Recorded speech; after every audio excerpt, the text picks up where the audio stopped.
بسم اللہ الرحمن الرحیم۔ نبوت کا سلسلہ رسول اللہ صلی اللہ علیہ وآلہ وسلم پر ختم کر دیا گیا۔ رسول اللہ صلی اللہ علیہ وآلہ وسلم نے ارشاد فرمایا کہ مجھے انبیاء پر 6 فضیلتیں عطا کی گئی ہیں۔ مجھے جامع الکلام عطا کیا گیا، روب کے ساتھ میری مدد کی گئی، میرے لیے مال غنیمت حلال کیا گیا، میرے لیے زمین کو پاک کرنے والی اور مسجد بنایا گیا، مجھے ساری مخلوق تمام انسانوں اور جنوں کے لیے رسول بنا کر بھیجا گیا اور میرے ساتھ نبیوں کا سلسلہ ختم کر دیا گیا۔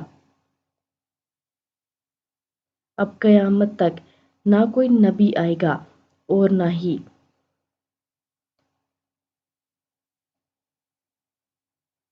کیونکہ نبوت کا سلسلہ رسول اللہ صلی اللہ علیہ وآلہ وسلم پر ختم کر دیا گیا۔